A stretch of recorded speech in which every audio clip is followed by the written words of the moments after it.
আমার ইউটিউব চ্যানেলে তোমাদের সবাইকে স্বাগত। দেখো, আজকে আমরা সিলেকশন সিরিজ আমি স্টার্ট করেছি রিসেন্ট যে সমস্ত গভর্নমেন্ট এক্সাম আছে তাদের জন্য। ঠিক আছে, তার জন্য তাদের এসএসসি হোক, রেলওয়ে হোক, বা আমাদের স্টেট এক্সাম হোক, যে কোনো পরীক্ষার জন্য। তা আজকে আমাদের দেখো, আমরা আজ জিওগ্রাফির উপর একটা টপিক দেখবো, ভেরি ভেরি ইম্পর্টেন্ট যেটি। ঠিক আছে, এগ্রিকালচার অ্যান্ড ক্রপস, অর্থাৎ কৃষি এবং ফসলের ওপর চ্যাপ্টারটা কিন্তু ভেরি ভেরি ইম্পর্টেন্ট এবং এখান থেকে প্রশ্ন আসে। তাই আমরা এই চ্যাপ্টার দেখবো আজকে জিওগ্রাফির মধ্যে। ঠিক আছে, দেখো আমি হট টপিকগুলো সব নিয়ে নিয়েছি, আর এছাড়া বায়োলিঙ্গুয়াল রেখেছি, আর তোমার যেগুলো ইম্পর্টেন্ট আর কি সেগুলো আমি বোল্ড পয়েন্ট করে করে নিয়ে এসেছি এবং ছবি সমেত। তোমরা দেখো পুরো ক্লাসটা, তাহলে বুঝতে পারবে যে আমি কন্টেন্টের উপর কতটা মেহনত করেছি। ঠিক আছে, চলো তাহলে শুরু করা যাক। দেখো দেখো তাহলে প্রথমেই দেখবো আমরা আজকে যে মেজর টাইপস অফ এগ্রিকালচার, অর্থাৎ কৃষির প্রধান ধরনগুলি কি কি। দেখো, একটা যে প্রিমিটিভ সাবস্টেন্স, অর্থাৎ শুধুমাত্র নিজের পরিবারের খাদ্যের জন্য, অর্থাৎ সেলফ কনজামশন, অর্থাৎ আমি নিজেই খাচ্ছি আর কি, এর জন্য যদি চাষবাস করা হয় আর কি, সেটাকে বলছে প্রিমিটিভ সাবসিস্টেন্স ফার্মিং। ঠিক আছে, আর এর জন্য কি বলতো, প্রাচীন যন্ত্রপাতি আমরা ব্যবহার করি, যেমন কোদাল, ঠিক আছে, খুরপি ইত্যাদি ব্যবহার করা হয়। নেক্সট দেখো, খুব ইম্পর্টেন্ট, ইন্টেন্সিভ সাবসিস্টেন্স। ঠিক আছে, অর্থাৎ নিবিড় জীবিকা ভিত্তিক কৃষি। এটা কি করা হয়, দেখো ছোট জমিতে নিজের প্রয়োজনে গভীরভাবে চাষবাস করা হয়, ছোট জমিতে চাষবাস করা হয়, আর এখানে কিন্তু উন্নত মানের সরঞ্জাম ব্যবহার করা হয়।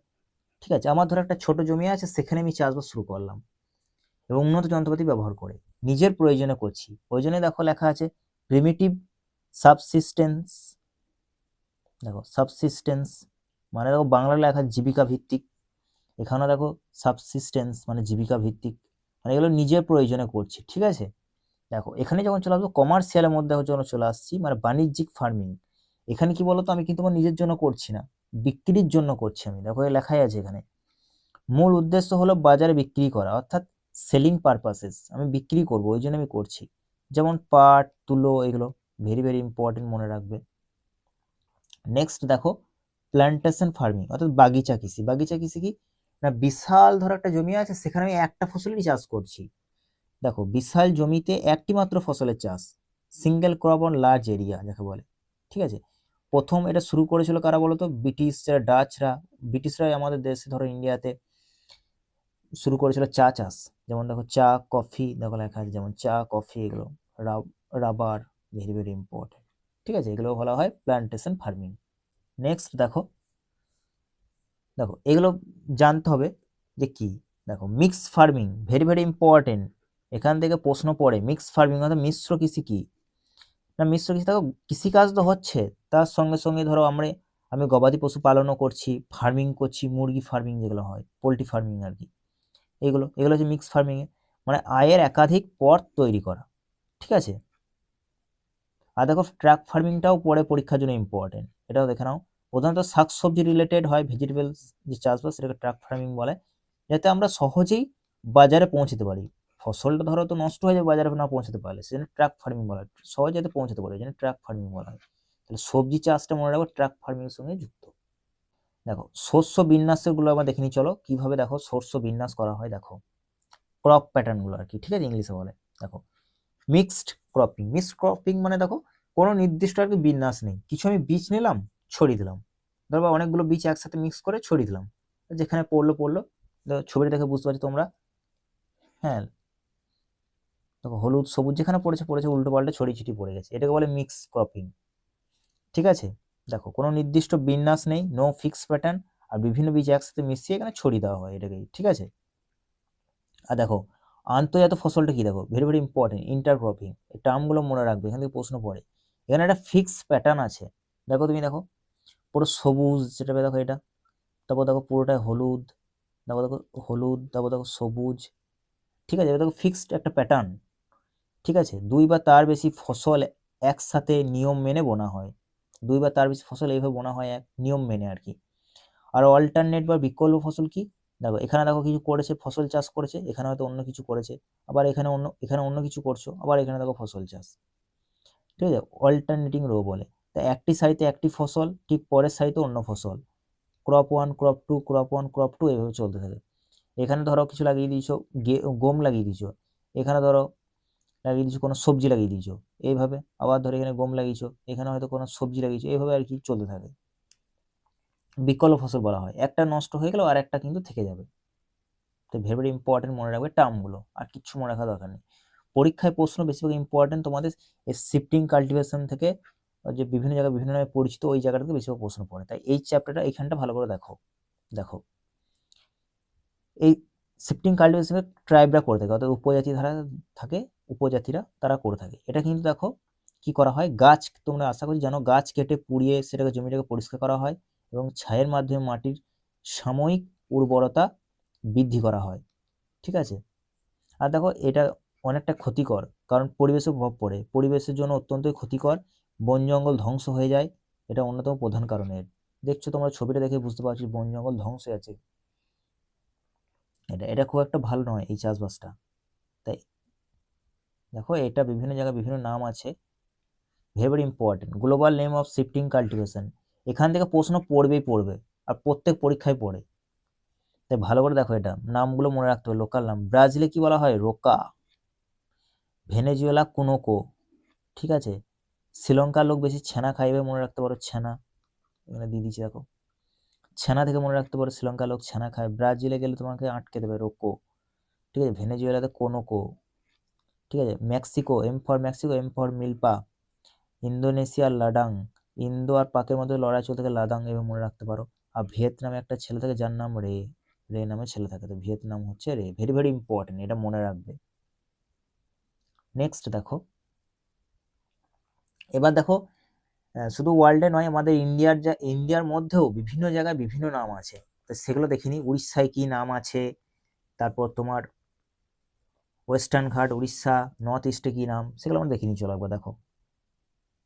দেখো ইন্ডিয়ার শিফটিং কাল্টিভেশন বিভিন্ন জায়গায় বিভিন্ন নাম আছে, সেগুলো দেখিনি। দেখো নর্থ ইস্ট, নর্থ ইস্ট অর্থাৎ উত্তর পূর্ব ভারতে কি বলা হয়, ঝুম। উত্তর পূর্ব ভারতে গেলে ঝুম, অর্থাৎ দেখো নাগাল্যান্ড, মিজোরাম, মেঘালয়, ত্রিপুরা, মণিপুর, সিকিম, এসব জায়গায় বলে ঝুম। ঠিক আছে। এই যে ওয়েস্টার্ন ঘাট, এটা ধরো ইস্টার্ন ঘাট, এই যে ওয়েস্টার্ন ঘাট এইটা। ঠিক আছে। এটা ওয়েস্টার্ন ঘাট, ওয়েস্টার্ন ঘাটে কি বলে, কুমারী, মনে রাখবে, কুমারী। ঠিক আছে। উড়িষ্যায় কি বলে, বৃঙ্গা, মনে রাখবে, উড়িষ্যায় বৃঙ্গা বলে। আর পামা দাবি, পামা দাবিটাও বলে, পামা দাবি আর বৃঙ্গা, ভেরি ভেরি ইম্পর্টেন্ট। উড়িষ্যা, এইখানে উড়িষ্যা। ঠিক আছে। ছত্তিশগড়ে দেখো বাস্তার, এবং অন্ধ্রপ্রদেশেও বলে, অন্ধ্রপ্রদেশটাও মনে রাখবে। আর ছত্তিশগড়, সরি অন্ধ্রা বলছি, আন্দামান, এটা আন্দামান, আন্দামান ও ছত্তিশগড়, এই দু জায়গাতে কি বলে, Dipa. Very very important. Andaman Nicobar, Andaman Nicobar, এই আন্দামান আর হচ্ছে ছত্তিশগড়, ছত্তিশগড়, এখানে কি বলে, দীপা বলে। ঠিক আছে। রাজস্থানে বলে ভালরা, রাজস্থানে বলে ভালরা। ঠিক আছে। দেখো গুজরাট, এখানে রাজস্থান, রাজস্থানে কি বলে, ভালরা। আর দেখো ঝাড়খণ্ড, ঝাড়খণ্ডে কি বলে, ঝাড়খণ্ডে বলে দেখো কুরুয়া, কুরুয়া। ঠিক আছে। ভেরি ইম্পর্টেন্ট, ঝাড়খণ্ডে বলে কুরুয়া। আর অন্ধ্রপ্রদেশ, দেখো এইখানটা অন্ধ্রপ্রদেশ, এখানে কি বলে, দেখো পডু, পডু বা পেন্ডা, এখানে দেখো লেখা আছে পডু বা পেন্ডা। ইংলিশগুলোও নিয়ে নিয়েছে, বাংলাগুলোও নিয়ে নিয়েছে, তোমাদের কোনো অসুবিধা না হয়। পডু বা পেন্ডা বলে অন্ধ্রপ্রদেশ, ঝাড়খণ্ডে বলে কুরুয়া, রাজস্থানে বলে ভালরা, ছত্তিশগড় অথবা তোমার আন্দামানে বলে দীপা, উড়িষ্যায় বলে বৃঙ্গা বা পামা দাবি, আর ওয়েস্টার্ন ঘাটে বলে কুমারী, আর নর্থ ইস্টে বলে ঝুম। ঠিক আছে। তোমাদেরকে আমি পিডিএফটা শেয়ার করে দেবো, আমার টেলিগ্রাম চ্যানেলে যুক্ত হয়ে, আমি ওখানে পিডিএফটা শেয়ার করে দেবো, তোমরা ওখান থেকে কালেক্ট করে নিও পিডিএফটা। তারপর দেখো soil conservation method, soil conservation মেথডগুলো জানতে হবে, ভেরি ভেরি ইম্পর্টেন্ট, এটা পরীক্ষায় পড়ে। দেখো তিনটে মেথড আছে আর কি, দেখো তিনটে মেথড আছে, তোমাদের মনে রাখতে হবে। দেখো প্রথমে হচ্ছে কন্ট্যুর মেথড, একটা হচ্ছে ট্রেস ফার্মিং মেথড, আর একটা হচ্ছে শেল্টার মেথড। এবার দেখো কন্ট্যুরটা কি, দেখো ছবিটা থেকে বুঝতে পারছো, এইভাবে দেখো কন্ট্যুরটা, অর্থাৎ পাহাড়ের ঢালে কন্ট্যুর লাইন, দেখো একটা লাইন ক্রিয়েট করেছে, কন্ট্যুর লাইন, এটাকে বলে কন্ট্যুর লাইন। কন্ট্যুর লাইন, ঠিক আছে, বরাবর বাধা তৈরি করা, অর্থাৎ কন্ট্যুর ব্যারিয়ার, এটাকে বলে কন্ট্যুর ব্যারিয়ার, এইভাবে করা হয় কন্ট্যুর ব্যারিয়ার, ঠিক আছে, যাতে বৃষ্টির জল তীব্র গতিতে না নেমে আসতে পারে, যাতে মৃত্তিকা ক্ষয় কম হয়, সেজন্য এটা করা হয় কন্ট্যুর ব্যারিয়ার এইভাবে। আর দেখো ট্রেস ফার্মিংটা দেখো ধাপে ধাপে দেখতে হয়, দেখো একটা সিঁড়ির মতো দেখো ধাপে ধাপে, বুঝতে পারছো ছবিটা দেখে। এতে এতে কি হয়, জলের স্পিডটা কমে যায়, ক্ষয়টা কম হয়, জলের বেগ অনেকটা কমে যায়, ক্ষয় কম হয়। এটা পাহাড়ি অঞ্চলে করা হয় এগুলো, ঠিক আছে। আর দেখো এটা তোমরা জানো শেল্টার, দেখো এখানে হয়তো খুব হাওয়া বইছে, সেজন্য এখানে যাতে মাটির আর্দ্রতা বজায় থাকে, মাটি যাতে না চলে যায়, সেজন্য কি করে এখানে গাছ লাগিয়ে দেওয়া হয়। দেখো হাওয়াটা তাহলে কি করে, এ আটকে দেয়, ও এই হাওয়াটা সেই পরিমাণ আসতে পারে না, এখানে ক্ষতি করে না, মাঠের আর্দ্রতা বজায় থাকে, আর তোমার মৃত্তিকা ক্ষয়ও কম হয়, মৃত্তিকা ক্ষয় রক্ষা পায়, তাহলে এটাকে বলে শেল্টার বেল্ট, ঠিক আছে। নেক্সট দেখো, দেখো মডার্ন ইরিগেশন টেকনিক, কিছু কিছু ইরিগেশন টেকনিক, এতে কি হয়, জল সংরক্ষণ হয়, সেগুলো ইম্পর্টেন্ট ভেরি। দেখো একটা হচ্ছে ড্রিপ ইরিগেশন, আশা করছি তোমরা দেখেছো, দেখবে পাইপ লাইন করা থাকে, সেখানে ইয়ে থাকে মুখ, সেখানে দেখবে জল টুপটাপ টুপটাপ করে পড়ে পড়ে পড়ে পড়ে গাছের গোড়াটা ভিজে, এটা হচ্ছে ড্রিপ ইরিগেশন, ঠিক আছে, সেচ। দেখো প্লাস্টিক পাইপে ছোট্ট ছিদ্র করে সেই ফোটায় ফোটায় জল দেওয়া, এটা গাছের গোড়ায় গোড়ায় জল পড়ে, টিপ টিপ বর্ষা পানি আর কি, তো জল সরাসরি গাছের গোড়ায় পৌঁছায়, এতে জল অপচয় কম হয়। আর দেখো স্প্রিংকলার যে ইরিগেশন, এখানে কি বলতো, দেখো দেখো বর্ষা যেমন হয়, দেখো বৃষ্টির জল যেমন হয় না চারিদিকে ছড়িয়ে পড়ে, সেরকম হয় ফোয়ারার মতো আর কি, দেখো ঘুরন্ত পাইপের মাধ্যমে ফোয়ারার মতো জল ছেটানো হয়, এতে গিয়ে পুরো মাঠ বৃষ্টির জলের মতো আর কি ভিজে যায় মাঠটা, ঠিক আছে।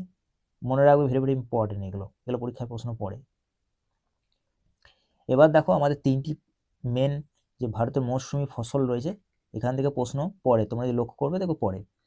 একটা হচ্ছে রবি ফসল, যেটা উইন্টার ক্রপ বলা হয়, একটা হলো খারিফ যেটা মনসুন, আর একটা হলো জায়েদ যেটা শর্ট সামার, মানে এই এখন ধরো গ্রীষ্মকাল আমাদের ইন্ডিয়াতে চলছে, তাহলে এখন যে চাষবাসটা শুরু হবে দেখবে, সেটাকে বলবে জায়েদ, ঠিক আছে। বর্ষাকালটাকে তাহলে কি বলে, খারিফ, আর এই যেটা হয়ে গেল শীতকালে সেটা হচ্ছে রাবি, ঠিক আছে। এই তিনটেই মেজর আর কি। এবার দেখো প্রত্যেকটা আমি দিয়ে দিচ্ছি, কখন কি হয় চাষবাস হয়, কখন কাটাই হয় বোনাই হয়, সব দিয়ে দিচ্ছি, ভেরি ভেরি ইম্পর্টেন্ট। দেখো তাহলে খারিফটা এখনই বললাম কি, মনসুন ক্রপ, এটা কখন হবে, তাহলে আমাদের ইন্ডিয়াতে মনসুন কখন হয়, জুন জুলাই করে, জুলাই আগস্টে বর্ষা শুরুতে বোনা হবে, আর অক্টোবরে কাটাই হয়ে যায়, ঠিক আছে। আর দেখো প্রচুর জলের প্রয়োজন হয়, যেন বর্ষার সময় চাষবাস হয়, কারণ জলের প্রয়োজন হয়। কি কি দেখো, paddy, rice, soybean, cotton, groundnut, very very important, এগুলো পড়ে, এগুলো পড়ে, ভাবো না যে এমনি নিয়ে এসছি আমি, এগুলো পড়ে, যে কটন কি ধরনের ফসল, খারিফ ফসল, ঠিক আছে, ভেরি ভেরি ইম্পর্টেন্ট এগুলো। আমি তোমাদেরকে পিডিএফটা শেয়ার করে দেবো, তোমাদের কোনো চিন্তা নেই, তোমরা শুধু দেখো এখানে, ঠিক আছে। দেখো রবি এখনই বললাম, উইন্টার অক্টোবরে, তাহলে এটা কাটা হচ্ছে অক্টোবরে, এটা বোনা হয় অক্টোবর নভেম্বর টাইমটাতে, আর এপ্রিল মে এই সময়ে কাটা হয়ে যায়, ঠিক আছে, এপ্রিল মেতে কাটা হয়ে যায়। দেখো শীতকালে বৃষ্টি হয়, উইন্টার রেনফল, বা রাজস্থানে যাকে মাওয়াট বলা হয়, মাওয়াত, ঠিক আছে, এই ফসলের জন্য খুবই উপকারী, এটা একটু মনে রাখবে, এক্সট্রা ফ্যাক্ট এক্সামের জন্য দিয়ে দিয়েছে, যে শীতকালে বৃষ্টি হয়ে থাকে রাজস্থানে কি বলে, মাওয়াত, ভেরি ইম্পর্টেন্ট। আর মেজর ক্রপটা মনে রাখবে, গম চাষ হয়, সর্ষে হয়, ঠিক আছে, আর হচ্ছে তোমার তিল যেটা বলে, দেখো এখানে তিল এবং অন্যান্য তৈলবীজ। এখানে দেখো ছিল পেডি বা রাইস, হ্যাঁ পেডি বা রাইসই আছে, পেডি বা রাইস ধান চাষ, ঠিক আছে। আমি হয়তো গম ভেবেছিলাম ওইটা, জানি না আগেরটা ভুল বলে দিয়েছি নাকি, গম যদি বলে থাকি তাহলে ওটা ঠিক করে নেবে, ঠিক আছে। পেডি ধান চাষ হয় আর কি, গমটা তোমার শীতকালে হয়। নেক্সট দেখো জায়েদ, জায়েদ ক্রপস, ঠিক আছে, এটা দেখো শর্ট সামারে হয়, যেমন মে জুন এই সময়ে এটা হয়, ঠিক আছে। এখানে কি কি ফসলের চাষ করা হয় সেটা দেখে নাও। দেখো শসাটা হয়, বিভিন্ন সবজি হয়, মূলো হয়, টমেটো হয়, গবাদি পশু খাদ্য বা চারা সময়, তারপর দেখো তরমুজ, এগুলো প্রভৃতি চাষ হয়, ঠিক আছে। নেক্সট দেখো, দেখো এক্সাম ফোকাসের উপর ডিপেন্ড করে আমি এই ছকটা তোমাদেরকে দিয়ে দিয়েছি, যে খারিফ দেখো জুলাই আগস্টে হয়, বপনটা কাটা হয় অক্টোবরে, পেডি ধান চাষ, কটন, গ্রাউন্ডনাট, সয়াবিন এগুলো হয়, মেন মেন ফসল মনে রাখবে। আর দেখো অক্টোবরে হয় রবি, রবিটা কখন বোনা হচ্ছে অক্টোবরে, এপ্রিল মেতে কাটা হয়ে যায়, ঠিক আছে, এই সময়টা করে আর কি। গম, মাস্টার্ড, সর্ষে তেল আর সর্ষে যেটা হয়, তারপর বিভিন্ন তৈলবীজ, এগুলো তিল আর কি, তিল যেটাকে বলে লিনসিড মানে তিল, আর দেখো জায়েদ, যেটা মে মাসেই হয়, মানে এই সময় করে হবে, এখন কাটা হচ্ছে, এরপরেই হবে আর কি, এই সময় করে বোনা হয়। এটা জুন জুলাই করে দেবে ওঠে। আর কি কি হয় এখানে, শসা হয়, ভেজিটেবল, শাকসবজি, পডার মানে পশুদের খাদ্য আর কি। এছাড়াও দেখো তরমুজ আর অনেক কিছুই হয়, ঠিক আছে। এরপর দেখো আমি তোমাদের জন্য একটা ইম্পর্টেন্ট এক্সাম রিভিশনের ওপর দিয়ে দিয়েছি, যে 1 লাইনের, ঠিক আছে। যেমন স্ল্যাশ ব্যান বলা হয়, দেখো ঝুম। উত্তর পূর্ব ভারতে কি বলা হয়, স্ল্যাশ ব্যানকে ঝুম বলা হয়। কৃষিকাজও করছো, পশুপালনও করছো, তাহলে একসাথে সেটা কি বলা হয়, এটাকে বলে মিক্স ফার্মিং। মেক্সিকোতে স্থানান্তর কৃষি অপর নাম কি, এম ফর মেক্সিকা, এম ফর মিল্পা। এইভাবে তোমরা প্র্যাকটিস করে দেখবে, ভালো হবে। রবি একটা নাম, গম হবে, ঠিক আছে। কন্ট্যুর চাষ কিসের জন্য করা হয়, মৃত্তিকা সংরক্ষণ যাতে করা হয়, ঠিক আছে, মৃত্তিকা সংরক্ষণ হয় কন্ট্যুরটা, কন্ট্যুর ট্রেস, ঠিক আছে, এগুলো। তাহলে দেখো, আজকে ছিল আমাদের এই পর্যন্তই ক্লাস। তোমাদের ক্লাস কেমন লাগছে অবশ্যই কমেন্ট করে জানিও। আর যদি ভালো লেগে থাকে অবশ্যই চ্যানেলটাকে সাবস্ক্রাইব করে নিও আর লাইক করে দিও। আর দেখা হবে নেক্সট ক্লাস।